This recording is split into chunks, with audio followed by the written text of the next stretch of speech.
albanais. Oyez, oyez, bonnes gens, venez tous écouter l'étrange et extraordinaire histoire du pêcheur de feuilles. Le métier de pêcheur n'est pas toujours facile et, sans un peu de chance, il arrive que ces travailleurs de la mer ne soient guère payés de leur peine. Ainsi, un brave père de la famille de la côte adriatique, proche de la pointe de Samana, avait-il bien du mal à nourrir ses 5 enfants. Jamais la pêche n'était vraiment abondante, et il arriva même un moment où il resta 10 jours sans prendre le moindre poisson.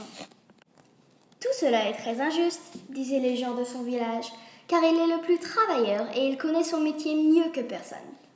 On le plaignait beaucoup, mais comme tout le monde était pauvre, personne ne se trouvait en mesure de lui venir en aide.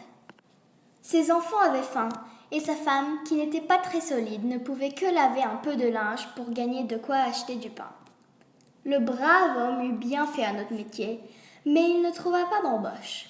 Et puis, parce qu'il aimait la mer, il espérait toujours qu'elle finira par se montrer généreuse avec lui. Un jour que le roi passait par là, il entendit les enfants qui criaient famine. Il se renseigna, on lui dit combien ce pêcheur fort méritant jouait de malchance, et ce roi riche et bon décida de l'aider. « Je veux faire quelque chose pour toi, lui dit-il, mais je tiens absolument à ce que tu restes pêcheur. Tu vas continuer ton métier et, chaque fois que tu apporteras quelque chose dans ton filet, tu viendras l'apporter sur le plateau de ma balance.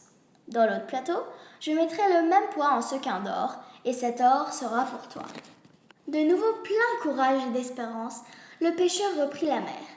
3 jours passèrent, 3 jours et 3 nuits sans une minute de repos. 3 jours et 3 nuits à ramer, à lancer son filet, à le ramener sans qu'il vît l'ombre d'un poisson.